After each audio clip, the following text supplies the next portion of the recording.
Anderson Silva. Fun fact, they actually fought, by the way. This was like back 2019, 2020. And it's so awesome because like both their styles are very similar to one another. It's just that Izzy, he's like a 2.0 version of Anderson Silva. But Anderson Silva, he's still the GOAT in my opinion.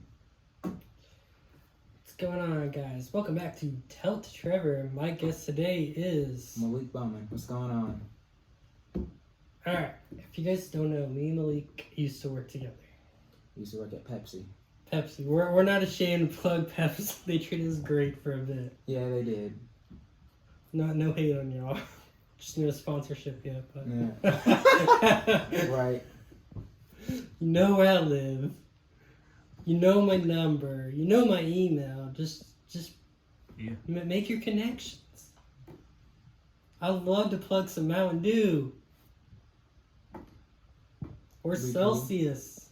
Oh, especially Celsius. I know, I do like Celsius. I ain't gonna lie. I am a man of Celsius. How many times a week do you see me with a Celsius?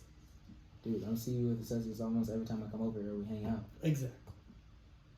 My parole. Alright. First question. What got you into the world of your style of wrestling? Style of wrestling? Your kickboxing.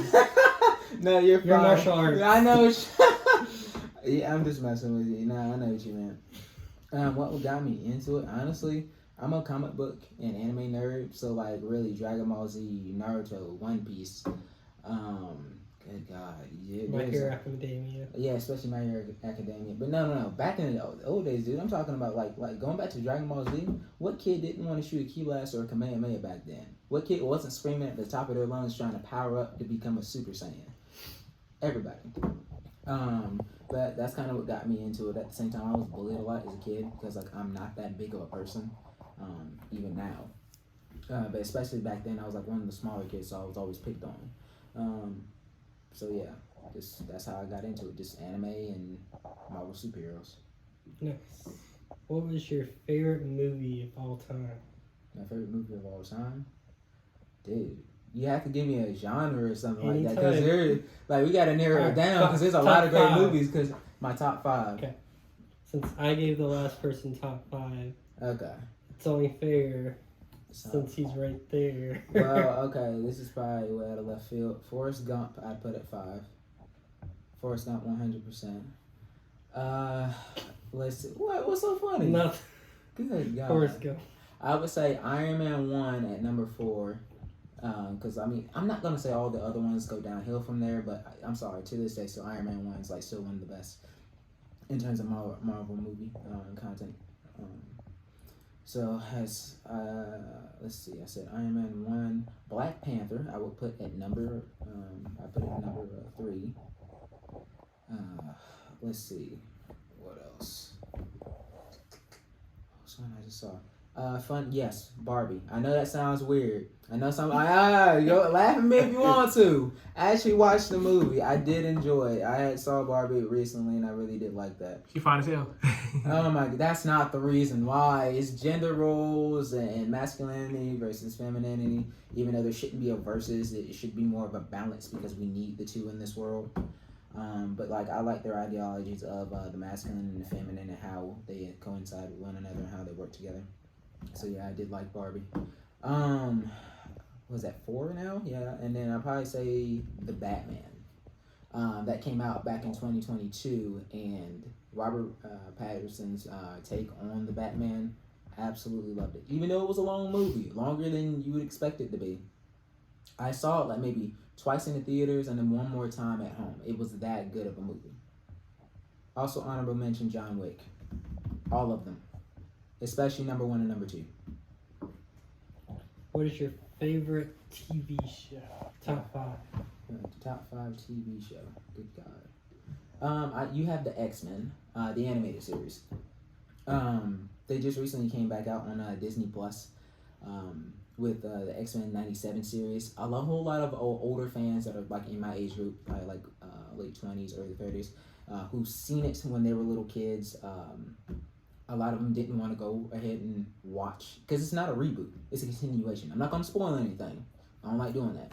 But I will tell you that they continued the series after their last season. I think it was like season 4, I believe it had ended off on, and they continued on with season 5. And after this season that had just ended with the 97 series, they're going to continue that, which is really good. But 97 is absolutely beautiful. It pays a good tribute to the older series, and it even in some instances not trumps it, but levels it up quite a bit. Not just in terms of voice acting quality, but story and just the overall action in it. Just absolutely amazing. So the X-Men and X-Men 97 series, they're basically the same. What was it? The Continental. It's not a continuation, but it's a TV show that's on Peacock, the streaming service, where it's a story within the world of John Wick. I just love John Wick, period. So that would be, 2 now? Let's see, what's another one? I don't watch a whole lot of TV, to be honest with you, lately. I'm mainly on YouTube learning stuff, man. Favorite YouTuber? Huh? Favorite YouTuber? My favorite YouTuber? And I don't count. Huh? And I don't count. Well, dang, that sucks. Okay. You're gonna say? Well, I mean, you asked. But I mean, you said no. Oh, honorable mention Trevor Shelley. How about that? All right. I would say I do like. I'm really big into watching gaming, even though some people it says it doesn't make sense. Why would you watch a game about why would you watch a video about a person playing a game? It kind of makes sense because it's one community, right? Because it's like, oh, this person plays either the type of genre I like, or now I get to kind of connect with somebody else on the opposite side of the screen. Oh man, this is really awesome because I can also get to a brand new game that way too. Mm-hmm. A whole lot of people wouldn't have known about certain games if somebody didn't put them on, i.e. a YouTuber. So specifically, you got PewDiePie, Jacksepticeye, and you have Markiplier, especially Markiplier. Because when I first started watching YouTube, he was one of the main people who I watched. So every once in a while, I'll go back and I'll watch some Markiplier. I don't really have a one favorite YouTuber that I'm watching currently right now, like all the time, but those are some of the people. Alright, we're going to start this Trev Shock. 30 seconds to answer it. You know everybody don't go with 30 seconds to go more than. So, what is your favorite type of music? Again, just so generic. No. Just what's your favorite type of music? Classic music, like. It's whatever genre. Or? No. I do like some classical music from time to time. I mean, I know that might sound weird for some people, but no, dude, like classical music, it's lit. Especially what is it? Amadeus Mozart. I do love him, and that's all I can think about right now. ADHD is a thing, kids. Don't get ADHD. Anyway, in terms of genre, I'm gonna be honest with you. I don't have a favorite genre. I really don't. Like, if you, I don't know if you're on YouTube yourself lately and like you're studying something. A lot of lo-fi hip hop. I do love streaming videos like that. What's the YouTube channel called? Lo-Fi Girl. I do like listening and stuff like that. There's another YouTube channel that's similar to it called Steezy AF. Pretty sure you understand what that means. Let's see, what else? I do listen to a lot of Post Malone. My face. I listen to a lot of music. Honestly, it just depends on what sounds good to me. If it sounds good, I'll listen to it. I really don't care about the genre. What is your favorite artist? Staying on that music topic. Favorite artist. Man, that's tough. You mentioned Post. I know. But if we're talking about favorite artists of all time, I'd probably have to say definitely Michael Jackson. Definitely the king of pop. Honorable mention James Brown, because I'm young, but I have an old soul, so I'll still listen to some James Brown every once in a while. Favorite song? We've already gone over genre, artist. Yeah, Finished off with favorite song. Ooh. What is, matter of fact, I can do this. I know it might not seem professional, but it's like, Go ahead. Why not? It's natural. Because if I can't think about it off the top of my head, because I have a lot. Yeah. Oh, another honorable mention, MF Doom. I love to listen to a lot of MF Doom, especially if I'm in the gym working out. it has such a diverse. Well, it's even though it's just hip hop and rap. There's a lot of songs that are very diverse. There's some that are more energetic, some that are more chill, which isn't bad at all. My favorite song I would probably say currently right now that I'm listening to on repeat. It's called After Dark by Mr. Kitty. Anybody who's like on YouTube or Instagram or TikTok or any or social media period, they probably heard that song before. Especially listening to like a lot of motivational videos. That's most likely been in the background, and you probably know what I'm talking about if you look it up.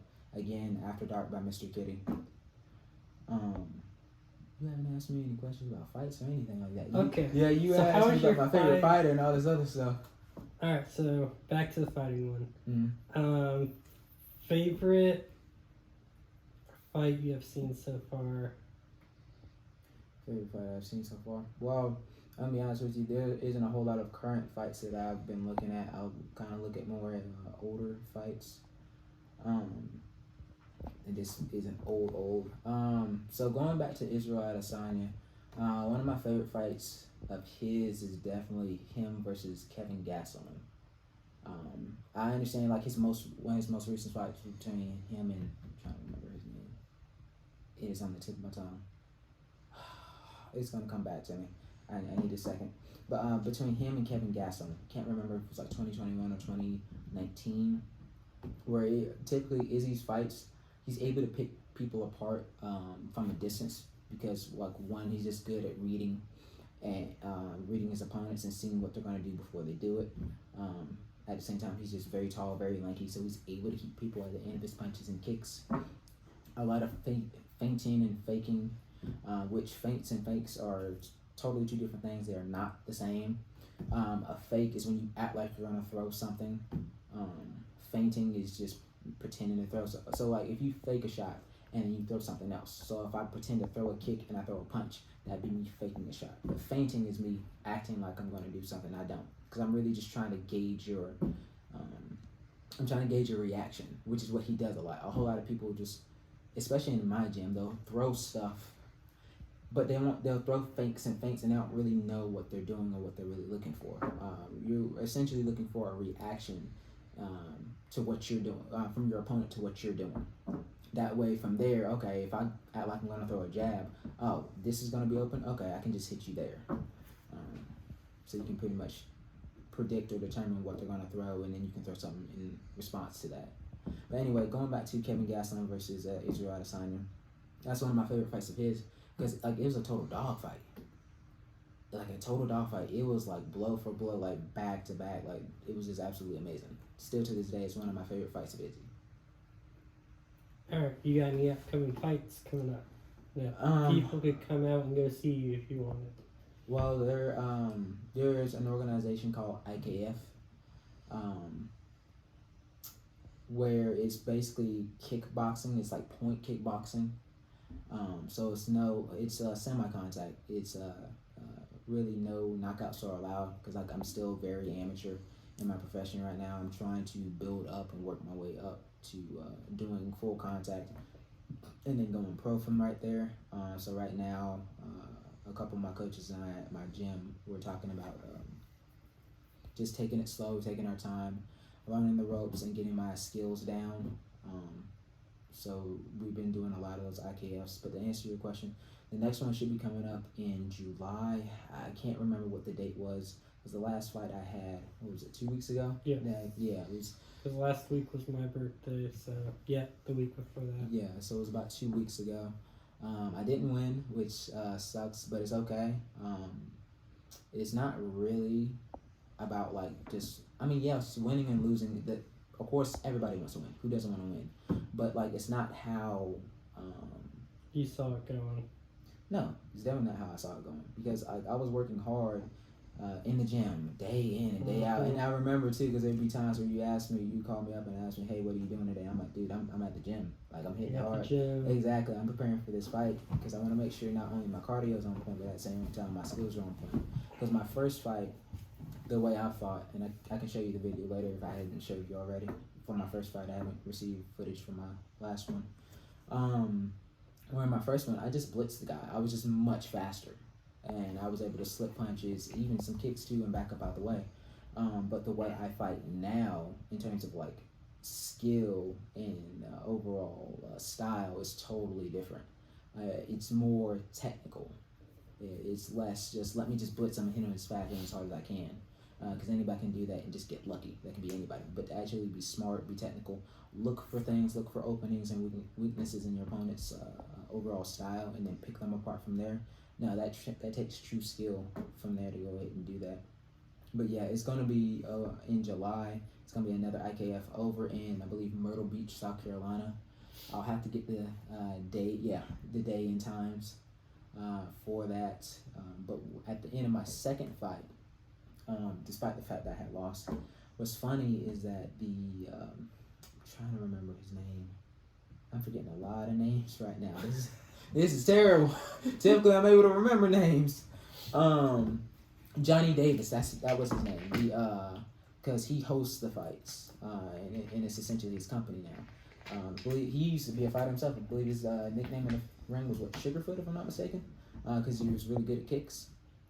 Anyway, he had brought me and my opponent up to the desk where they were calling out the fights and everything, because it was right in front of the ring. He called me and my opponent up just to go ahead and sit down and talk to him and say, hey, you guys look really good out there. You guys are very technical, which is a good compliment, because most of those fights in the IKF world, they're not everybody is super technical, right? It's literally just blitz, like literally kind of like if you ever seen like a Dragon Ball Z fight, going back to anime. Have you ever seen like a Dragon Ball Z fight where they're just going at it, they're just throwing kicks and punches all over the place? That's kind of how it looks. And then you don't see too many people looking, blocking, dodging, slipping, rolling, and doing a lot of defenses to see, okay, I blocked this, okay, I see a pattern. He's throwing jab, cross, rear kick every single time.